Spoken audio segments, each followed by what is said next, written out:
It's rodeo season, so let's talk about the Houston Rockets. The Houston Rockets right now are a red hot team in the NBA. They have the second best record in the Western Conference, and you could make the case that they would not be in this spot if LeBron James was not out with his injury. But at the same time, the Houston Rockets have ascended over the last 2 years, and we saw this happen last season. But before we get into this season and why the Houston Rockets are a legit contender, in my opinion, we have to go back a few years ago. You see, it wasn't always like this. The Houston Rockets, they had James Harden for a very long time. They made a trade to go out there and get him from the Oklahoma City Thunder. And at the time, James Harden, sixth man of the year, phenomenal basketball player. You're taking a huge risk. He became the heart and soul of Houston. But we know what happened. It flamed out, and it was time to rebuild. And over the last few years, it has been tough for the Houston Rockets. The Houston Rockets had a record of being 17-55 after they had just went 44-28. Then after going 17-55, they went 20-62, 22-60. You have a lot of young players. That's going to happen. But the head coach was not the right head coach for this organization. Steven Stiles, who I am a huge fan of, outside the NBA. I think that he's a very good basketball coach, just not a very good NBA coach for a young team like this. The Houston Rockets really walk into a blessed situation because the head coach you see right now is Ime Udoka, who has turned this entire organization around. He has been a great head coach with the Rockets, and he deserves to be in the Coach of the Year conversation. You see, the Houston Rockets last season, they were an up and down basketball team. But in the back half of the season, they were red hot. They're one of the better teams in the NBA, and they finished dead even, 41-41, and they missed the NBA playoffs. Right now on this 8-game winning streak, as I'm recording this video, they're 45-25 on the year. And this is with dealing with a lot of injuries to the lineup, with Fred VanVleet being in and out of the lineup over the last few months, but he's been relatively healthy over the last couple of weeks. And you are also missing Ahmed Thompson, who is a phenomenal basketball player and is a tremendous defender. And don't worry, we're going to get into the roster. But the reason why this was such a huge sign to bring in Ime Udoka, he helped the Boston Celtics go to the NBA Finals a couple of years ago against the Golden State Warriors. Now, they did lose that series, but he helped develop Jaylen Brown and Jason Tatum to that next level. Brad Stevens did play a huge role with this because he was the head coach, but he decided to no longer be the head coach. He wanted to work in the front office. You may ask yourself, why did they fire him from the Boston Celtics then if he just went to the NBA Finals? A lot of things happened behind the scenes. It was a relationship that happened with him and the executive's girlfriend. It was a consensual relationship, but you guys know how this goes. The media came out and they were basically hitting Ime Udoka over the head saying, how can you do this? It's wrong. And the Boston Celtics, they fired the man. And they bring in a brand new head coach, and they won the NBA Finals just last season against the Dallas Mavericks. But when you look at the flip side of things here, because it's always a positive and a negative situation, he comes over to the Houston Rockets, similar to the Boston Celtics, a bunch of young building blocks. And Jalen Green, he's only 22 years old, young player. You also have Sengun, very good big man in the NBA. You have Tari Eason. And you also have Ahmed Thompson. This is the young core of the Houston Rockets. And we saw them go out there and have good games and good stints underneath Coach Ime Udoka, but they were still missing something. So you go out there and you bring in veterans like Dylan Brooks. You bring in a veteran like Fred VanVleet. And the reason why this is huge, you don't have to go out there and make a trade to bring in Jaylen Brown, like how it was rumored to be a couple of years ago. You don't have to make a trade to go out there and bring in Kevin Durant. It was all those rumors at the trade deadline because you now have an experienced veteran at the head coaching spot in Ime Udoka, who has been to the NBA Finals, has been to the Eastern Conference Finals. He's had a lot of success as a head coach. He brings that experience with him. You also bring in Fred VanVleet, who helped win a championship with the Toronto Raptors when they had Kyle Lowry, Pascal Siakam, and Kawhi Leonard. That's when he went against the Golden State Warriors. Granted, Kevin Durant went out in that series, torn Achilles. Klay Thompson went down with a torn ACL. But Fred VanVleet was amazing that entire year with the Toronto Raptors. And you can see before your eyes, it was going to be his backcourt to take over for the Raptors when Kyle Lowry walked away. And that's what happened. So you bring him over, a championship caliber point guard. And then you bring in Dillon Brooks, who was an outcast. Dillon Brooks was a phenomenal defensive player for the Memphis Grizzlies for many years, but the jump shot in the offensive game in particular was not there on a consistent basis. He comes over to the Houston Rockets. They're giving him the opportunity to go out there and take the mid-range shot, hit those three-pointers, and still bring over that defense. And that's the one thing that the Houston Rockets were missing, was discipline and defense. We saw with Coach Silas, he was not that focused on the defensive effort in terms of guys going out there and putting the opposing team and locking them down at half court. Look at Ime Udoka. What did he do with the Boston Celtics? They weren't taking those many threes. It was a bunch of mid-range shots to get to the paint. Now the Boston Celtics, they take a lot of threes.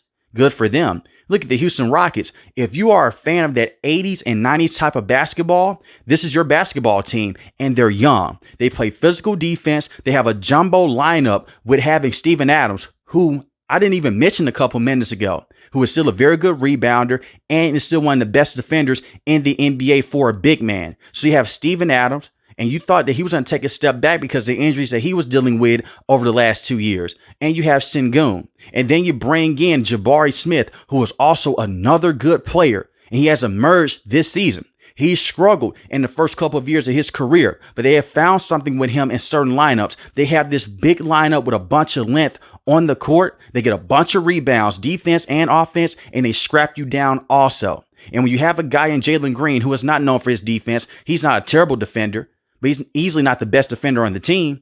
You have him out there. You have all these fours and all these wings that can go out there and have his back while he's creating his own offense and while he can play in the passing lane. This is all due to adjustments by Coach Udoka. And if you ever see a Rockets game and you look at him on the sideline, he's always frowned up. He's always yelling. That's the type of coach that he is. Discipline.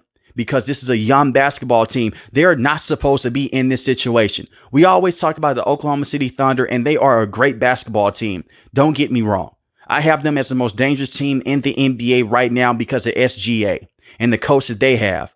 But how many teams in history can we go back and say that they're being spearheaded by a bunch of 22-year-olds and they look like a playoff caliber team? And I mean an NBA Finals caliber team with the way they're playing right now. You have the second best record in your conference. That's above teams like the Golden State Warriors and also the Denver Nuggets. Granted, the Golden State Warriors are not the same Warriors that they were many years ago, but still, this is a Rockets team that's above schedule right now. And you don't have to go out there and make a massive move because you're developing these young players behind those veterans that you have in Dillon Brooks and also Fred VanVleet. This is one of the best seasons for the Houston Rockets since they traded away James Harden, and I love to see it. Now, when we get into certain lineups here, Jalen Green, he's their best offensive player. Jalen Green, 21 points a game, 5 rebounds, 3.4 assists, shooting 43% from the field. He can be more efficient, but he will have stretches to where he's lights out, to where he can go out there and get you 25 to 30 points in the game, to where he just has tunnel vision in terms of just going to the rim and scoring at will. That's his game. He's never going to be a true point guard, but that's why you brought in Fred VanVleet. And whenever Jalen Green is having a tough outing, you have Fred VanVleet who can get him the basketball and set him up in key situations. And this is what the Houston Rockets were missing a couple of years ago. A true point guard that can go out there and settle the team down. It's a lot of times when you look at Fred VanVleet when he's out dealing with an injury or he's taking a rest, the entire offense doesn't look the same because they are still young and they're trying to rush possessions. You look at Fred VanVleet, he'll slow the game down. It's a bunch of two-man game with him and Sengun. Then he'll get the basketball at Jalen Green. Then you bring in other players also and Ahmed Thompson who can get to the rim on a consistent basis. He is not known for his three-point shot, but he's a terrific defender and has a solid mid-range game. He has 8 rebounds a game, 14 points, and he's missing time right now dealing with an ankle injury. And their defense is still one of the best defenses in the NBA. And they are a fast break heavy team. If they catch you in transition, which more than likely they will with the two bigs that they have with Steven Adams and Sengun, they're going to throw the basketball down the court to Jalen Green. Because when you look at Sengun, a lot of people are comparing him to being a baby Jokic in terms of going out there and seeing the court. He's not your traditional big. He can work on the mid-range. He can kill you on the elbow. He can get to the rack, but he's a crafty offensive player. He can also put the basketball on the floor and get others involved. This starting five that they have right now with Fred VanVleet, Jalen Green, Ahmed Thompson, Dillon Brooks, and Sengun, it's already phenomenal. But when they bring in Steven Adams and then you have Sengun at the 4, And then you look at Jabari Smith, who can be at the 3. Then you have Jalen Green and Fred VanVleet. That's when things get scary because they can give you different looks. And when you look at certain teams in this conference, not too many of them can go out there and match the bigs that they have. The Oklahoma City Thunder, they have Hardenstein, they have Chet Holmgren. But the Houston Rockets, they like to get physical inside the paint. You look at the Los Angeles Lakers, very good basketball team with Luka and LeBron James. What's the one thing they're missing right now? A true big man. And you know what Coach Ime Udoka is going to do? A bunch of two-man game, get to the rack, get others involved. And when you're trying to double team someone like Şengün, pops the basketball out to Fred VanVleet, wide open 3. Pops the basketball out to Jalen Green, wide open 3. And this is the thing with Jalen Green. Over the last 4 games, he's not just settling for that 3-point shot. If he's not comfortable, he'll move into the mid-range. You don't see too many players do that in today's NBA. You have a guy, DeMar DeRozan, Kawhi Leonard, they live by the mid-range game, but not too many young players in their early 20s are going to go out there and say, you know what, 3-point shot, I'm not comfortable with it. I'm going to step up. Let's hit this mid-range. That is old school basketball. That's why I love to watch the Houston Rockets play, and it's a team effort. They don't need Jalen Green to go out there and score 25 to 30 points every single game. Even when he's having an off night, they're still in the matchup because of Fred VanVleet, because of Dillon Brooks. When you look at Dillon Brooks, when he was with the Memphis Grizzlies, you have Ja Morant, Jaren Jackson Jr., and you had Desmond Bane. Those are 3 offensive players that got more opportunities to score the basketball over him. Dillon Brooks, he can come over and give you 30 points in a night. It's not going to happen every single night. He's not one of the best scorers in the NBA, don't get me wrong, but they will give him the opportunity. And the one thing with how defensive players are wired in the NBA, and you may notice this with Draymond Green, if they hit a 3 or 2, it's going to be hell for the rest of the night. Because Dillon Brooks, he's one of those players. He did get a bad rep with Memphis because he's a trash talker. He's one of those players that like to get in your head. If he gets hot on the offensive end, he's going to play defense with more intensity because he wants to get the basketball back and get others involved. And I've always found that kind of funny with defensive players in the NBA. This is reverting even back to the days of Dennis Rodman. When those guys get going on the offensive end, that's when you know you have a tough day ahead of you because now you have to focus in on their best defensive player who is not even known for their offense. And when I look at the bench pieces that they have, like I mentioned before, Tari Eason, very good player, very efficient. I look at Cam Whitmore, it does suck. They basically iced him out the game plan. And Cam Whitmore is a very good basketball player. He's young, in my opinion, in terms of going out there and being a very good building block for your team. He's still in his early 20s. Don't be surprised they trade him this offseason if things do not work out for the Houston Rockets. And this is a win-win situation. If they make a deep playoff run, you get that veteran experience with your young players. And that's when your veterans have to step up, especially in the playoffs, because going out there and playing every other night against a team like the Miami Heat or the Bulls or the 76ers, that's different from going out there and going on a potential 7-game series against a team like the Golden State Warriors, against a team like the Los Angeles Lakers or the Oklahoma City Thunder or even the Minnesota Timberwolves. And I like to mention this also. This is a tougher conference. The Eastern Conference right now, outside of the top 3 teams, it's a cakewalk underneath. We're talking about a Rockets team in a loaded conference, and they're the second best team. That says a lot about today's NBA, that the young players, they're ready to step up right now. And the reason why I say it's a win-win, to go back to that topic, is because even if you don't win it all this season, you're still going to be okay because those young players, they're developing.